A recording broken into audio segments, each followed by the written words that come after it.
Hello teachers, learners, and parents. Sir Jeff po, at your service. Alam nyo ba na meron tayong website na tinatawag na DepEd Commons? Ang DepEd Commons ay binuo upang gawing accessible ang pagtuturo at pag-aaral dito sa ating bansa gamit lamang ang inyong mga smart devices gaya ng cellphones, tablets, at computers. Dito ay maaari nating ma-access ang iba't ibang learning materials mula sa Department of Education.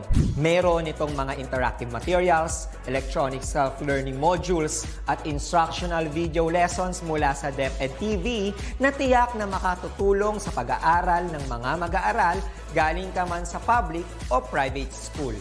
Walang problema dahil welcome ang lahat dito. Para ito sa mga guro, magulang at mga mag-aaral mula sa kinder hanggang grade 12, Alternative Learning System o ALS, at pati na rin ang special education. At huwag kang mag-alala dahil kahit walang load ay maaari mong ma-access ang mga learning materials. Tama! Libre ito. Ang kailangan mo lamang gawin ay i-on ang iyong data at buksan lamang ang iyong browser at i-type ang commons.deped.gov.ph. Alam na ba ng iyong mga kasamahang guro o mag-aral ang tungkol sa DepEd Commons? I-share mo na ang video na ito upang matuto rin sila kung paano gagamitin ang DepEd Commons sa mabilis at napakadaling paraan. Muli, ito po si Sir Jeff at kita-kits po tayo sa DepEd Commons. Paalam!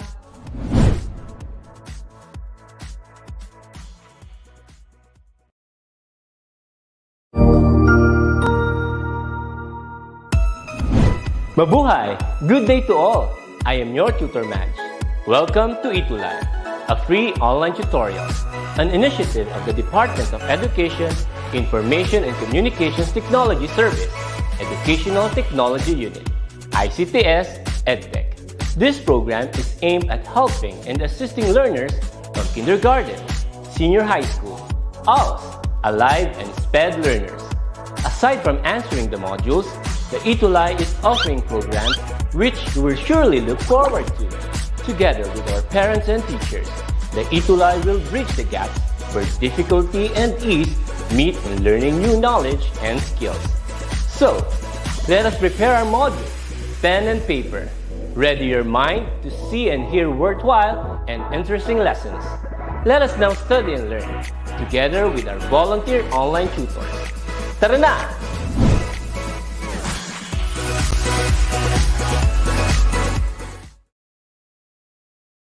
It is another jovial Tuesday afternoon to all of us. Hello po sa ating lahat. Welcome to our English 8 online tutorial here in ETUlay. Hello po!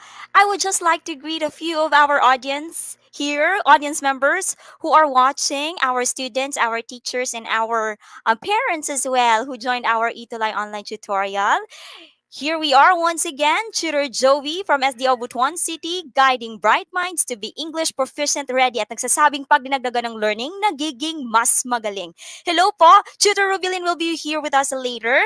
And Tuties, ETUlay learners, welcome po sa ating English 8 online tutorial. Catch us always at 2:20 to 3 p.m. every Tuesday because Tuesday is Choose English Day. You can watch this session at DepEd EdTech Unit and DepEd Tayo Facebook pages and DepEd Educational Technology Unit or DepEd TV YouTube channels. Ayan, so there are a lot of platforms where we can watch this session. Hello po sa ating lahat. Type now your greetings. I'm so sorry if I will not be able to read all of you, but later, kasi team replay ako, nababasa ko po lahat ng mga comments niyo. So keep typing your comments in our chat box. Ayan, so Chuties, you know the drill. You like and share our session this afternoon. You can take the heart react or the like react or the happy react in our session this afternoon, and share also our session to your classmates, schoolmates in the different GC group chats, Facebook groups. I know marami tayong mga Facebook groups, and don't forget to use these hashtags ETUlay English 8 and English 8 Tutor Ruby and English 8 Tutor Jovi. Nangunguna kanina si Ate Katlea. Hi to all our tuties and ETUlay learners from Ocampo National High School. Later on, mababasa natin kung sino yung mga active participants natin. I would just like to greet also all faculty of Ampaya National High School, especially with our with the leadership of our principal, Dr. Juaricel T. Carlos, and to all supervisors in the SDO Butuan City. Ayan, hello po, hello, hello, hello. Ayun, nakikita ko yung mga heart reacts. Ang saya-saya. Ayan. So keep coming, guys. Mention 5 friends. Kung pwede, 10, right? Mention 5 friends, family members, or cousins, relatives, loved ones, and even your teacher so that they can see you participating in our online tutorial. Ayan, baka may points kayo na ibibigay ni teacher kasi sumali kayo sa ating tutorial ngayon. Hello to Richelle Omak from Ampayan National High School. Hello also to Rosemary Salandanan, Kazi Jane Piedad. Hello po, Katrina Santiago, Mea Jeline. Hello, hello. Tampil Jollibee. And the first one kanina si Ate Katleya. Congratulations, Ate Katleya. You were the first one. Ayan. Now, cuties, let's start. This was our additional exercise last time. And these are the directions. Write a 3-paragraph opinion essay about the topic below using grammatical markers that show comparison and contrast. And the topic that you wrote about was, are New Year's resolutions powerful or pointless? And we are really proud, Tutor Ruby and I are really proud to showcase and to flex these outputs from the students all over the Philippines who submitted. Alright? So, eto yung mga works nila. Congratulations, Rosemary Kailao, Christine Bernales, both from Ocampo National High School, SDO Camarines Sur. Ayan. So, gumamit sila ng mga grammatical markers showing comparison and contrast. So, congratulations to all of you. Very good.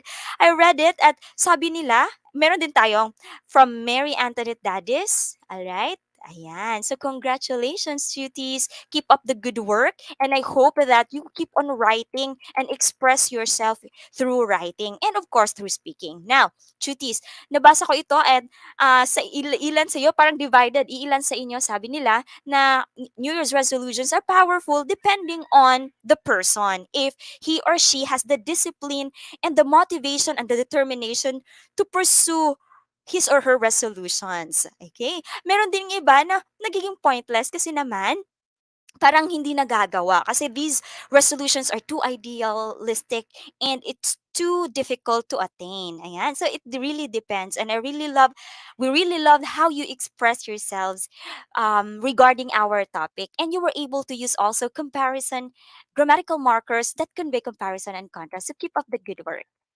And we also have here our amazing English Tutor of the Week. Congratulations to Carabine Gabriel Villamor of Novaliches National High School from SDO Quezon City. You are our jovial learner and our Ruby Gem earner. So congratulations! So these Tuties of the Week, guys, are the tuties or learners who participated from the start to the end of the session. And they also participated in sharing the session to a lot of Facebook pages and in their timeline as well. So congratulations. And we also have Athena Shaula Fernandez from Partida National High School, SDO Bulacan, Miss Sherilyn Reyes, her subject teacher or advisor. So you are our jovial learner and Ruby Gem earner. So congratulations, Athena. And to all students in Partida National High School. Yan. Now, Chutis, let me remind you that next week is already week 8, and week 8 is intended for Recognition Day. So we will be recognizing cuties, okay? We will be recognizing all of you who participated from week 1 to week 7 of our tutorial here in English 8. So please, please, please, okay? Watch our recognition program next week. Ayan. And we also have our amazing English teacher, Ma'am Ibergi Ora from Valencia National High School, SDO Cagayan de Oro. Congratulations po, Ma'am. Ma'am Iber Ora was able to participated during our session last time. So congratulations po, Ma'am. Ayan. And to all our tuties na naging cutie of the week na. So congratulations and we really appreciated that you are still participating and you have been participating. So keep it up, okay? Until fourth quarter. Okay? So congratulations everyone. And yung sabi ko kanina, these are the amazing English schools of the week because of their active participation as always. So congratulations. We have from Cupis National, ito yung mga bago, Cupis National High School and Lanao National High School. So, we still have more schools, I guess. Yung mga bago dito, keep coming po. Welcome po sa ating session. So, congratulations. And I hope your schools will be recognized also next week. Ayan. So, duties, our module reference for today comes from DepEd Central Office, the Bureau Learning Resource, and this is part of the program of DepEd of sharing or providing modules to our learners, especially to those who are doing modular learning. So, thank you po for thank you po to all writers and the developers of this module from SDO Butuan City. Ayan, cuties! Let's have a review. Ayan.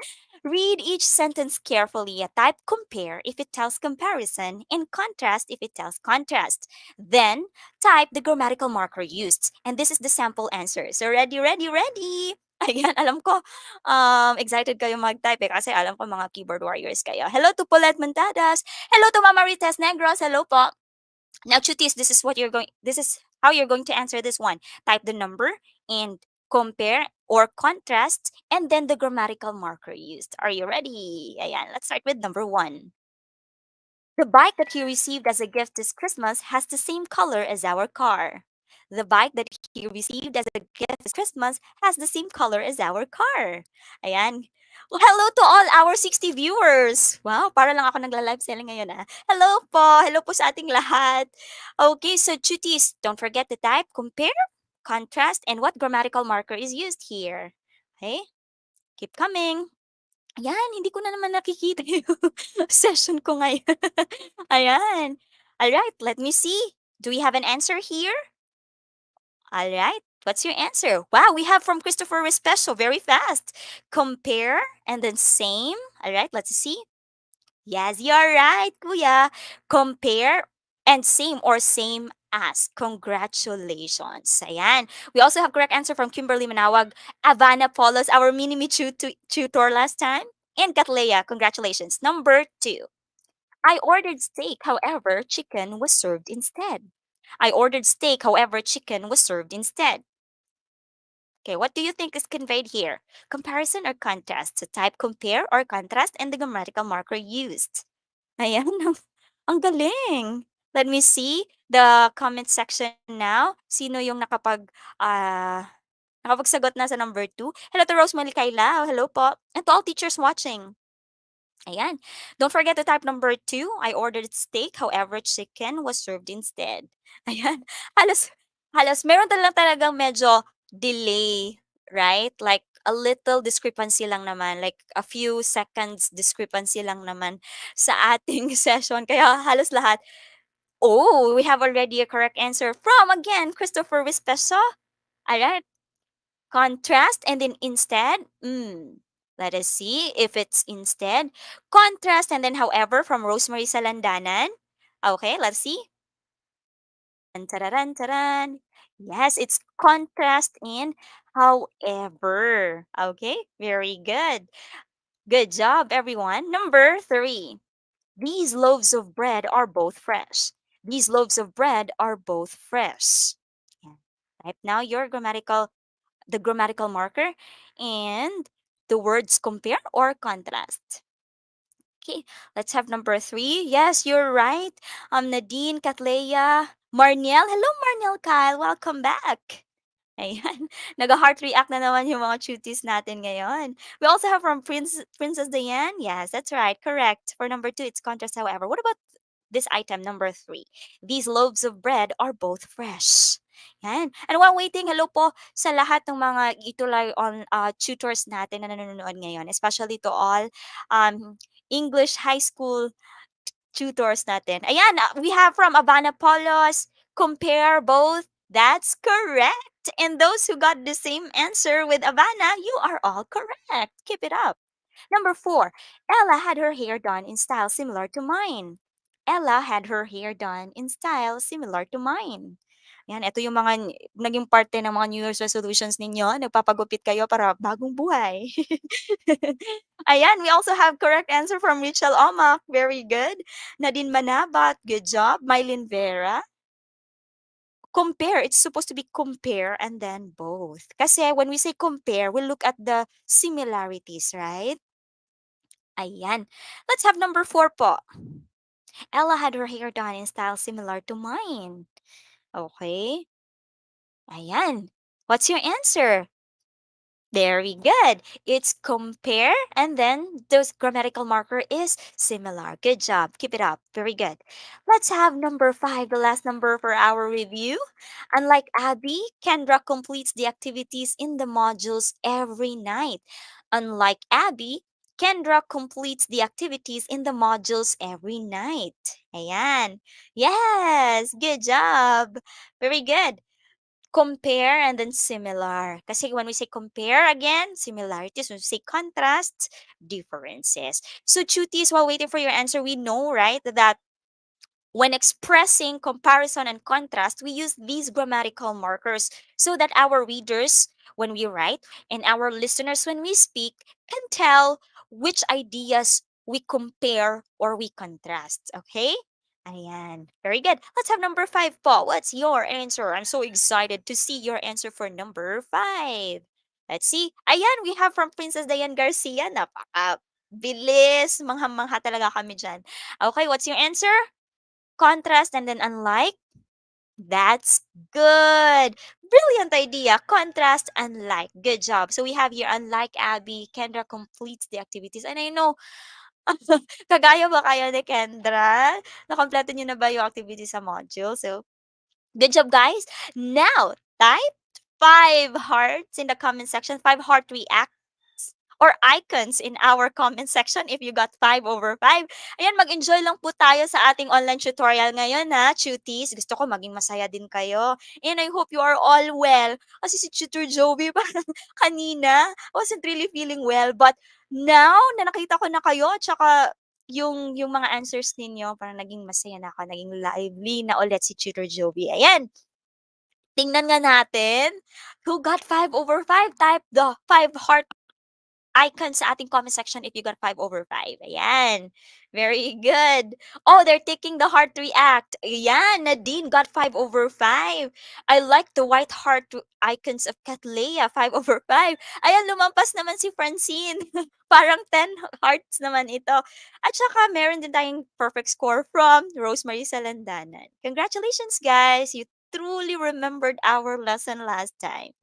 Welcome now to our quarter 2, week 7. And this is the last topic for quarter 2. And congratulations, everyone, kasi marami na tayong natutunan from quarter 1 and quarter 2. And we still have more for quarter 3 and quarter 4. So welcome to our quarter 2, week 7 topic. And that is recognize positive and negative messages conveyed in a text. And these are our objectives. First, recognize signal words and expressions used to convey positive and negative messages. Number 2, identify whether the message in a sentence level or paragraph level is positive or negative. Number 3, classify statements whether the positive or negative messages are literally or figuratively expressed, and identify the figurative language used in the message conveyed. So, alam ko naman na attainable ito and we can really learn a lot from our session. Miss you too, Marnel Kyle. Welcome back. Now, cuties, when we say positive or negative messages, okay, these are the two polarities of expressions. Ayan. We can easily differentiate a positive from a negative message upon hearing the tone. Gaya ng tone ko ngayon, parang ang happy, right? It's positive. The speaker's attitude in saying the message and the mood, the feeling inflicted to the listener of the speaker. So, habang nag-tutor ayan. Habang nagtu-tutorial tayo ngayon, how do you feel right now? Are you happy? Ayan, kasi habang nakikinig kayo kay Tutor Joey, are you happy or you sad? Ayan. So look at this images here. So we have here a boy playing and then a man, an adult, and a young lady maybe. Okay? And the boy said, "What if he's in a bad mood? I have to put my toys away." So it is easily recognized that the message conveyed here is negative, right? Kasi baka galit siya, so I have to put my toys away. Ayan. While reading in a text entails literal comprehension or understanding what is directly stated, it also requires interpretation through visible expression, signs, and symbols. Kasi meron tayong tinatawag na mga non-verbal cues, right? So, pagtingin pa lang natin sa mga non-verbal cues, kung nakikita ko lang din kayo ngayon, siguro you keep on nodding, that may show, hindi man lang kayo, hindi kayo nagsasalita, but you keep on nodding, and by looking also at your react, it would tell me that you truly understood our session. So, it's positive, right? So, meron tayong mga symbols, icons, and signs that express also positivity or negativity of a message. So, we have here the first image. Ito yung dalawang lalaki. Easily recognize that the message conveyed is positive. By looking at them, they're smiling, right? Look at the second image, right? It tells a negative message, right? This maybe is a poisonous or a dangerous medicine. Ayan. Now, Chuti, ito yung gagawin natin. I have here sentences prepared. Type happy face if the sentence carries a positive message and sad face if it carries a negative message. Ayan, ready na po ba? Tayong lahat. Alam ko naman makikita natin sa yan, very good, Chuties. Ayan, happy si Francine. Very good. Nice. Now, Chuties, alam naman natin how to type the smiley face or the happy face and the sad face. Are you ready? Okay, so meron tayong sentences dito. Okay, I'll give you time to read with me or to read along with me. Ayan, let's start with number 1. Okay, saan natin ilalagay yung happy face? Dito sa positively, conveyed positively. Yung sad face naman dito sa negatively. Okay, na column. Now, let us read the sentences fast. Okay, ayun, meron naman kasi tayong 40 minutes sa online tutorial ngayon. Number 1, that is a very generous offer, son. Number 2, we have never had a good time with friends since the pandemic. Number 3, your dog is now 6 feet under. Number 4, aside from your face, what other jokes do you have? And number 5, I will try to be nicer if you try to be smarter. Okay, let's have number 1. Ayan yung mga happy faces ninyo. Ayan, to Christopher, that is a very generous offer, son. Siguro binigay ni son ng house and lot yung father niya or mother niya. So, what do you think? Yes, that's right. It's a happy face. Alam ko na tinatype nyo na yung number 2 tsaka number 3, number 4 at number 5. Yes, you can prepare that ahead para you can answer directly. So let's have number 2. Very positively pag-convey ng message sa number 1. Number 2, we have never had a good time with friends since the pandemic. Ayan. What about for number 2? Yes, you're right. I can see happy faces in our comment section. What for number 1? That's correct. Congratulations, Angel Catuangco, Francine, Nadine, Abana. Very good. Number 2, we have never had a good time with friends since the pandemic. Yes, that's right. It's negatively conveyed, so it's a sad face. Number 3, your dog is now 6 feet under. What does that mean? Okay? Ayan. Congratulations, Christopher Respecio. Ikaw talaga yung nangunguna. Hindi naman ito contest, pero ikaw yung nangunguna palagi. So, congratulations. Hello to Pabero Jason. Happy watching. Number 3, yes, that's right. It's a sad face again. That means, ano kayang ibig sabihin ng your dog is now 6 feet under? Okay, so maybe the dog is already buried because the dog is already dead. Okay, number 4, aside from your face, what other jokes do you have? Ayan, number 4. Number 4, aside from your face, what other jokes do you have? Yan. Tingnan nga natin sa ating comment section for number 4. Okay, sad face from Nadine. We also have from, kanina ito? Janiel? Yes, it's a sad face. Bakit? Parang it's a sarcastic way of telling na, ano bang masama sa mukha ko? Right? What other jokes do you have? So is my face a joke to you? Okay, number 5. I will try to be nicer if you try to be smarter. Lalo na pag sabihin nito, I will try to be nicer if you try to be smarter. Yan, siguro nagalit si team leader kasi walang contribution yung members. Ayan, ano kaya ito? Okay, good job. It's a sad face, right? Okay, parang you will only be nicer if if somebody tries to be smarter? Hindi naman. Parang hindi naman kaaya-aya, right? Okay, so who got 5/5 in our um activity a while ago? So it's a happy face and then 2 to 5 sad face. Ayan. So congratulations again, Chuties, for doing such an amazing job. All right. Now, Chuties, how did you come up with the answer kanina na sad face at saka happy face? Ayan. And did any signal word or words help you identify whether the message is positively or negatively conveyed? Ayan. So how did you come up with the answer? By reading and interpreting the message, right? And did any signal words? Yes, marami kanina, di ba? Okay, I love your honesty, Athena. Athena got 4/5. That's okay kasi meron pa tayong activity later, Athena. So don't worry, babawi tayo mamaya. And Kathleen also got 4/5. That's okay. Nadine got 5/5. Congratulations. Yan. Now, Chutis, how did you come up with the answer? It's because of how you interpreted the message, right? And of course, the signal words used, gaya ng nothing, right? All right. So, Chutis, we know that language is divided into two. It can be literal or figurative. Pag sinabi nating literal, fully expressed with clarity. Mamaya, we will discuss one by one thoroughly ha, pero mabilisan. Thoroughly pero mabilisan kasi nga, we only have a few minutes left. When we say literal, fully expressed with clarity. Okay, meaning obvious yung meaning. Second one is figurative, meaning not directly expressed. It's figurative. We have to interpret between or read between the lines to get the message conveyed, okay, or expressed. So sabi ko kanina, when we say literal, ito yung mga words or phrases na they mean exactly what they are supposed to mean. And these literal meanings, okay, or literal words or expressions are based on how they are expressed, okay? Because they are very obvious. Ayan.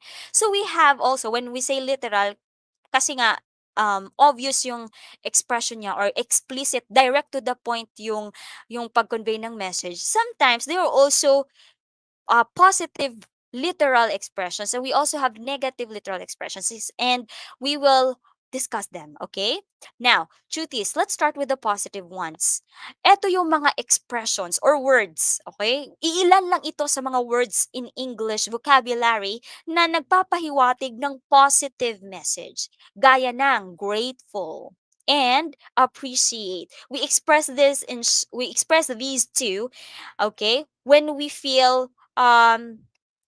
we feel thankful, grateful, right? So when expressing gratitude, so gaya ng sasabihin ko, I am so grateful for your participation today. Ayan, so it's very positive, right? So I'm thankful kasi andito kayo. Love na love nyo kami ni Tutor Ruby. Very good. Okay, so we have here grateful and appreciate. And again, Chutis, meron pang ibang words sa English na nagpapahiwatig ng mga positive message. Okay? We also have here brilliant, amazed, splendid, wow, the expression wow. Kaya yung sinasabi ko, wow! Nadine got 5/5.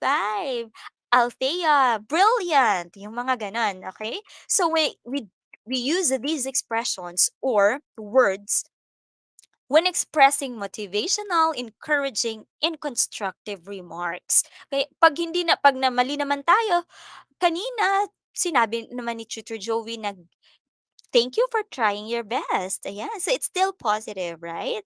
Okay, so you use these terms. Amazing, awesome. Ano pa? Type nyo nga kung ano yung mga ginagamit ninyo when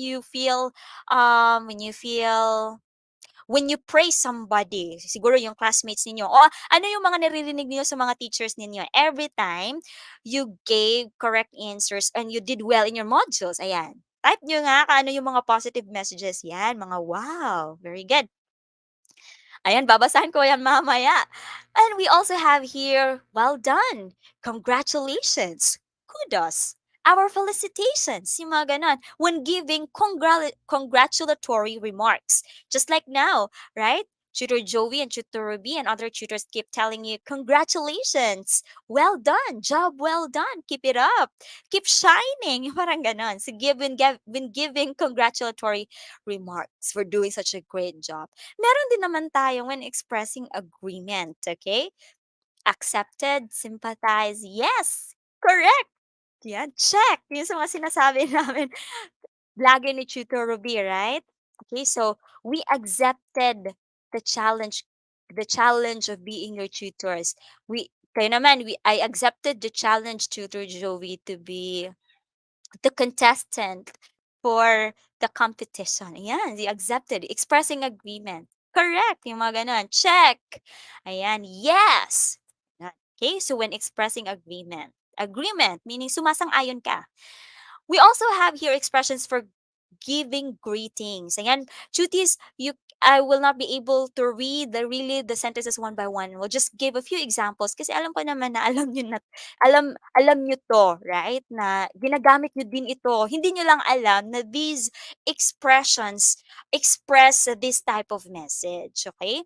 So for example, when giving greetings or well wishes, good morning, best wishes. Yan, hi. Ayan, walang nag-good morning sa akin, char. May nag-good morning naman. Yan, nice. Very good, Rosemary Kailaw. Nice. Okay? Ayan, when giving greetings, ayan, welcome. Welcome. Hi, best hello. It's a jovial Tuesday afternoon, everyone. Yung mga ganon, okay? Meanwhile, we also have here expressing happiness or blessedness. So, fortunate, glad, plenty. Ayan, for example, we are glad that tuties all over the Philippines participate in our ETUlay online tutorial. Very good. Meron din tayong tinatawag na fortunate. We are fortunate. Okay? We are blessed. Okay? Yung mga ganon. Now, we also have here negative expressions. Ito yung mga literal. We are still in the literal aspect, okay, Chuti? So, when expressing negation and negative expression, none, never, neither, or neither, okay? So, these are expressions that also tell negation or negative expression, okay? So, okay, ayan, si Francine, I'm glad to see you. Ayan, you're showing how fortunate you are. Okay, what about for negative message duties? Okay, gaya ng none, never, neither, or neither. Alright? Okay, so we have none of my students, got a perfect score in the exam. Ayun, nakakasad naman kasi tawag nito, nagdi-discuss na yung teacher, pero the teacher was sad kasi none of the students got a perfect score in the exam. Ayan, so we use these expressions. And when we use these expressions to tell negativity, right? And when also in writing, we use also these expressions when we express negative emotion, negative expression. Ayan. Meron din naman tayong mga tinatawag na prefixes, okay? When expressing negation or negative expression, gaya ng un, im, and in. For example, Kathleya unfriended me on Facebook. For example lang po, ha? Kathleya unfriended me on Facebook. So, naging sad naman ako kasi in-unfriend ako ni Kathleya. Well, hindi naman yung totoo kasi we're friends. Hello, Kathleya. Yan. Un, right? We also have im. It is impossible. Okay? It is impractical to buy a new phone. Ayan. Negative. Okay? So, prefixes. You can use prefixes, cuties, ha? Ito yung, what are prefixes again? These are syllables that we connect to the word, okay, before, okay, at the beginning part of the word, okay? So, we also have here expressing disappointment or upset. Pag na-upset ka, you can use these words: offend, dismay, shock. Ayan, I was dismayed because 50% of my students did not finish the module. Ayan. So, si teacher naman, naging upset kasi for the longest time na binigay niyang deadline, hindi pa rin tinapos ng mga estudyante. Kaya, Teacher Jovi said, I felt dismayed. Ayan. Ayan. Okay, so ganan. Okay, so, those are literal. Ano nga yung literal? They are obvious, explicitly stated. Punta naman tayo sa figurative. These are expressions not directly expressed. Kasi we have to read and interpret between the lines. When the message is implicitly expressed and departs from the dictionary meaning, we call the language used figurative. Okay? So we have to be, kaya napaka-importante ng skill na ito na kailangan nating matutunan kasi we can use figurative languages in writing or in speaking to add variation in our ideas, in the expression of our ideas. We cannot only use literal expressions. We can also use figurative expressions. And aside from using these expressions, figurative expressions, when we also hear others or when we read something that which use figurative expressions, kung meron tayong skill how to analyze figurative languages, we can identify or determine the idea expressed. Okay? So these are examples of figurative languages duties. Okay? Ayan, not directly expressed. Very good, Katlea. So let's start with hyperbole. Is the use of exaggeration or overstatement to emphasize a point. For example, a million times. I'm so sad that I'm drowning in tears. For positive, a million times. Laura reads Florante's letter a million times. Kahit hindi naman talaga literal na 1 million, but it means that she's very into the letter she was very into the letter of Florante. Okay? And she's very much in love with him. Pag negative naman, I'm so sad that I'm drowning in tears. I cried a river when I lost him. Ayan, yung mga ganon. Okay, so it's not really nalunod ka na talaga sa luha mo, but that means the speaker is very sad. See, it's not really the literal meaning. It's figuratively. The meaning is subtle, okay? Not directly expressed. We also have here, wait forever. I can wait for you forever. But it's really very parang impossible to wait really forever, right? But that means the speaker is willing to wait no matter what happens. Okay? For negative naman, he's very hungry that he could eat a horse. Can you eat a horse? Ayan. It means that he is starving. We also have here simile. It's a comparison of two different things and using as and like. Okay? So Norman is like a walking dictionary. Norman is compared to a walking dictionary. All right, it means Norman has a wide vocabulary, like he knows a lot of words. Ayan.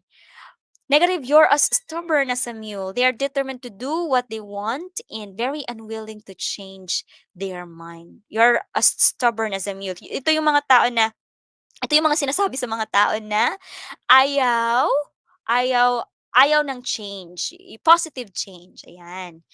We also have metaphor, gaya ng simile, alam naman natin, it's a direct comparison but doesn't use the words as and like. So we have here, you are the apple of my eye, okay? So it means that you are most cherished above anyone else. You are the apple of my eye. Hindi ka naman talaga literal na apple sa paningin, but that means you are very special, okay? Negative, she's going through a roller coaster of emotions. Alam namin, nakasakay na ba kayo ng roller coaster? It's a whirlwind of, ayan, gumagamit na. It's a whirlwind of emotions, okay? That means the person is going through a lot, okay? We also have euphemism. Ano yung euphemism? It's a mild or indirect expression or word that substitutes a crude, blunt, vulgar, or embarrassing or unpleasant words. Gaya ng, ito yung mga offensive, and instead of using offensive words, we use euphemism to lighten up the severity or yung severity ng pagka-unpleasant ng words. So instead of these vulgar words, we use euphemism. Gaya ng when we say cheap, we say low budget. When we say um pre-loved, right? For second-hand something. We also have for poor, we say economically challenged, right? Um kung short kayo kagaya ko, you will say vertically challenged. Yun yung mga ginagamit na euphemism to tell instead of saying na, "You're short," okay? You're vertically challenged, ayan. "You're so poor." Instead of saying that, you say, "You are economically challenged," ayan. So, it's a lighter parang we use these expressions to lighten, okay? how the parang the hurtful word or or offensive words. Ayan. Meron naman tayong sarcasm. Alam naman natin ito na these expressions used to annoy or mock someone, and the negative message hides in positive expressions. Okay? For example, for positive, for jokes only with friends but not to the point of humiliation. Okay? For example, yung mga comedians natin na gumagamit ng sarcastic way of telling a joke, right? But for the right person, for the person who truly understand, who to the person who is thrown by that sarcasm, and he or she understands that it's only a joke, then he or she takes it lightly. However, merong mga sarcastic expressions na nagiging point of misunderstanding ng dalawang tao. Okay? So we use we often use sarcasm. For example, Avana opened my letter, but to respect that somebody, you should not open his or her letter kasi hindi naman sa'yo, di ba? So I will say, thank you for opening my letter. Ayan. But you're saying thank you, but it's sarcasm, right? It's sarcastic. Meaning, I'm not really thankful at all for opening the letter. Ayan. So it's sarcastic. Okay? For example, you are waiting for somebody and then you said, I love waiting forever. Okay, I love waiting forever, but you're telling it in a sarcastic way. Okay, so you interpret between the lines. Okay, a proverb is an old but familiar saying that usually gives advice. For example, beauty is in the eye of the beholder. It means that everyone possesses unique beauty. For another example, the early bird catches the worm. That means if you are early, okay, you can benefit a lot kasi you are early. You can catch the worm. Yan. We also have here an idiom. It is a phrase or expression whose meaning is different from the individual words. Okay, figurative din ito kasi hindi ito literal na meaning. For example, break a leg. When I say to you break a leg, okay? Break a leg, Nadine. Break a leg, Kyle. That means it's not really literally breaking your leg, but it means good luck or do your best.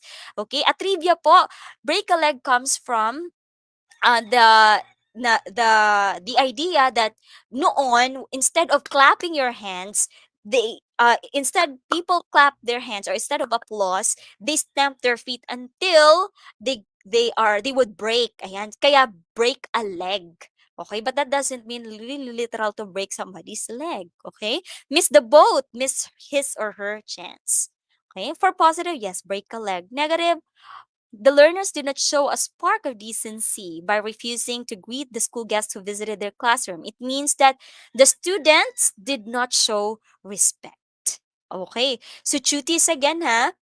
We can express ideas, okay, or when analyzing a text, we can recognize whether the text is positive or negative using the strategies that we discussed a while ago.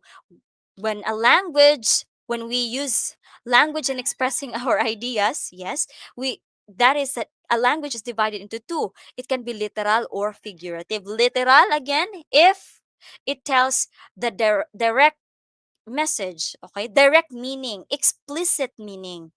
What about for figurative? We have to read between the lines and interpret it between the lines because it's not the literal meaning conveyed when using figurative expressions, okay? And those are also the different types of um, figurative um, figurative strategies that we need to use in identifying the message conveyed, whether it's negative or positive. Now, cuties, handa na ba kayong lahat? Are you still there?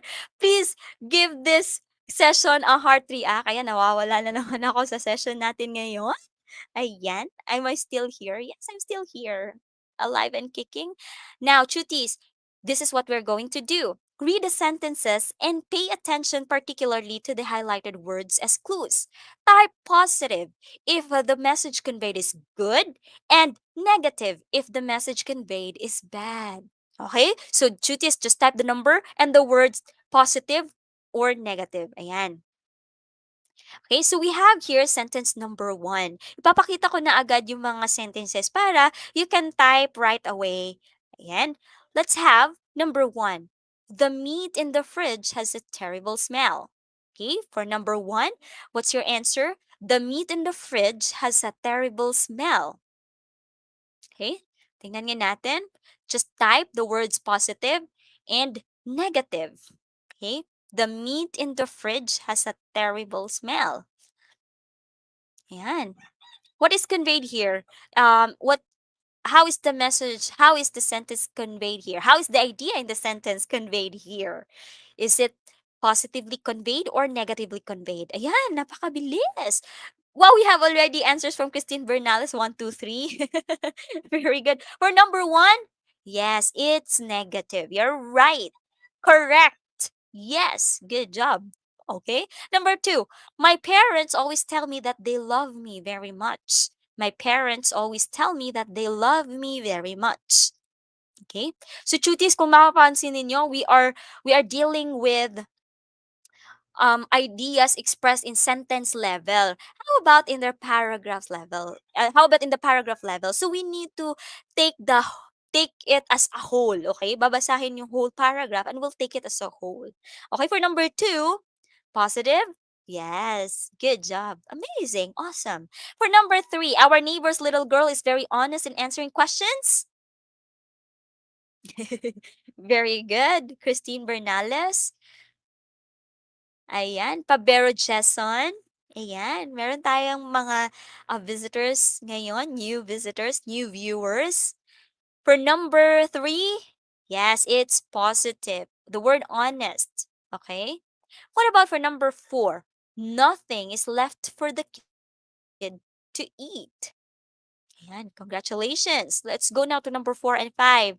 The highlighted word is nothing. Nothing is left for the kid to eat. The kid to eat. Oh, wow, they already answered 4 and 5. Okay, that's all right. There you go. Okay, we have already answers. Negative, correct. Very good. Let's have number 5. Merlinda, the leader of the team, believes in her subordinates or members. Merlinda, the leader of the team, believes in her subordinates. Yes, you're right, Athena. That's negative for number 4. Okay, what about for number 5, cuties? Merlinda, the leader of the team, believes. The highlighted word is believes. Okay. It's, yes, very good. Mylene Vera, it's positive. Good job, everyone who got 5 over 5 in our activity here. Ayan. Okay, perfect. Alam na natin kung how do we analyze or recognize positive and negative messages. Okay? Now, we have here another activity. Read and answer the questions carefully and write the letter of your answers in our comment section. Okay? Number 1.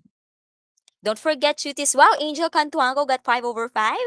Ayan, bilis-bilisan na lang po natin yung pagta-type, cuties. Alam ko naman, mabilis kayo. Let's have number 1.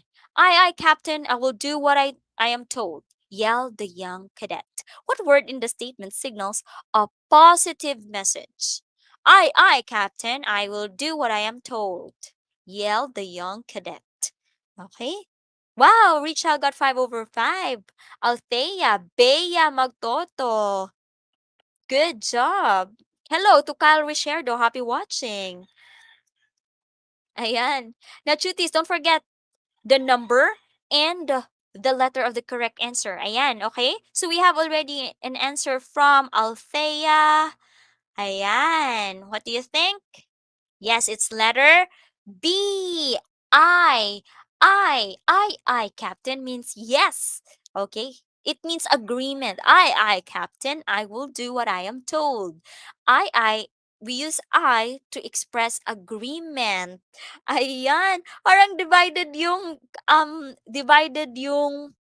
ano tawag nito? Divided yung sagot ng mga cuties natin ngayon. It's really the word I. Okay? That means, yes, I agree, Captain. I will do what I am told. I accept. Ayan. Good afternoon, Princess Diane. Let's have number 2. Okay lang yan, cuties. Okay? Now, you can look at the meaning of that word in the dictionary later. Okay, number 2. None of the grade 8 learners are allowed to go out to get their modules due to age restriction imposed by the government to mitigate COVID-19 infection risk. What word signals a negative message in the statement? None of the grade 8 learners are allowed to go out to get their modules due to age restriction imposed by the government. Then this is to mitigate the COVID-19 infection risk. Ayan. Sabi naman ni Nadine, B, B, B, B, B. What word signals a negative message? Negative po. Okay? Negative. What word here signals negative po ha? None of the grade 8 learners are allowed to go out. Okay, we already have an answer from Christopher. It's A. Okay, it's yes, it can be letter A. Yes, it's none. And we also have here restriction. Okay? Restriction. When we say restriction, restricted. Okay? Not allowed. Okay? Yes, you're right. It can also be A. Okay? I will accept that as a good answer. It's none. None of the grade 8 learners are allowed. Good job. Okay? Let's have number 3. Which of the following statements expresses a negative message? This time naman, which statement. Okay, a while ago, we identified the word. This time, which statement expresses a negative message? A, no pain, no gain. B, a friend in need is a friend indeed. C, the news hit me like a tsunami. Or D, although my aunt lives abroad, she sometimes calls us to say hello. Okay, for letter number 3, saan dito yung may negative message? Okay? In the sentence level. Yes, that's right, Francine. It's A and D for number 2. What about for number 3? Okay, let's see. It's letter C. The news hit me like a tsunami. Siguro napakasakit ng balitang iyon. Okay? It's a negative, it expresses negativity. Okay? Or negation. The news hit me like a tsunami. Number 4. Ayan, you're right. A while ago, it's letter C. Very good. Number 4. The following sentences are metaphorically expressed. Which among them is negatively conveyed? A. He has the eye of a tiger. B. My life is a prison to break out of. C. Sarah's voice was music to his ears. Or D. Life is a dance. You have to sway with the rhythm. Okay. Saan naman dito ang metaphorically expressed na negative? Okay? Because these are metaphorically expressed sentences. Saan naman dito yung may negative message? Okay? For number 4, the correct answer is, okay, letter B. My life is a prison to break out of. Siguro wala siya masyadong freedom sa life niya. Okay? So, it's negatively conveyed. So, his life is likened to a prison. Okay. Sana naman hindi ganito yung life natin. Okay? Number 5.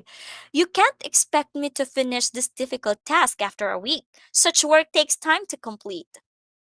What proverb should we apply here? Or the proverb to be applied here is A, better late than never. B, Rome wasn't built in a day. C, the pen is mightier than a sword. Or D, good things come to those who wait. Okay, the expression is, you can't expect me to finish this difficult task after a week. Such work takes time to complete. Ayan. So what do you think is the proverb appropriate here? Okay, let's have number 5. Wow, keep coming, cuties. Ang active-active nyo ngayon. As always pala. Okay, what's your answer? Yes, let us see. Number 5. Dun-dun-dun-dun. Very good. Rome wasn't built in a day. That means something, a task or a work is not that easy, and it cannot be done within a short period of time. Okay? So it takes a long period of time to complete. Okay? So Rome wasn't built in a day. Okay. So we got 5/5 here. All right? Pag sinabi nating better late than never, for example, if you are late in a particular task, but then again, you still submitted it, and then you say, better late than never. Okay? Better late than never doing it at all. Okay, so that's what it means by the proverb in letter A. What about in letter C? The pen is mightier than a sword. It means that we can use the mode of writing. We can use writing as a weapon. Okay, the good things come to those who wait.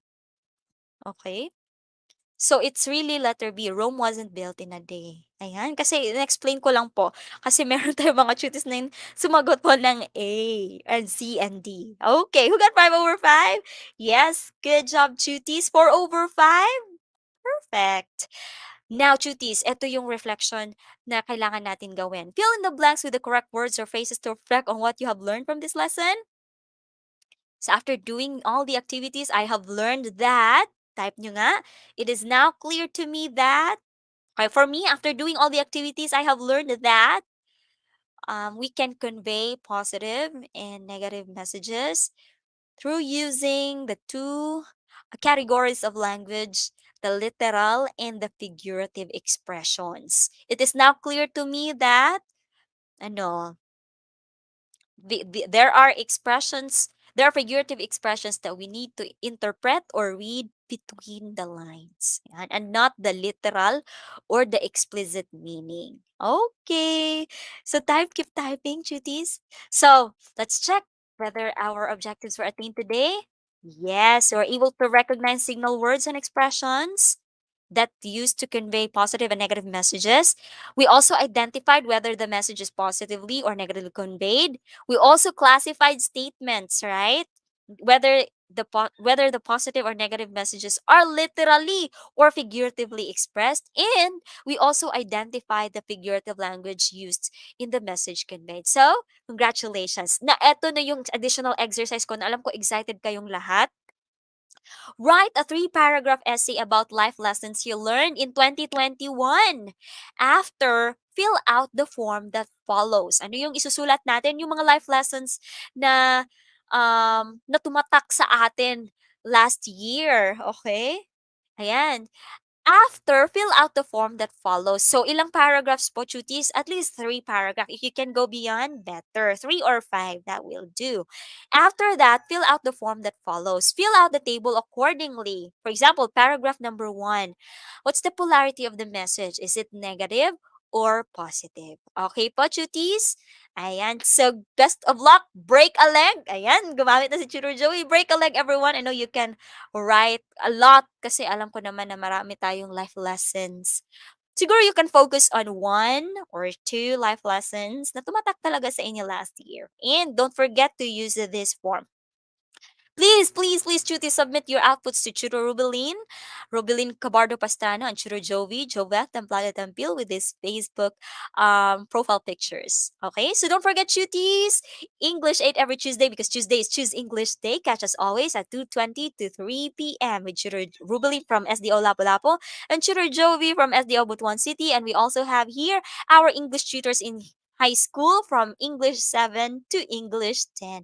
Cuties, don't forget your feedback form. Your feedback matters to us. So please scan this QR code and evaluate the session honestly. And we also have here another feedback form, okay, that specifically evaluates our session today. Ayan.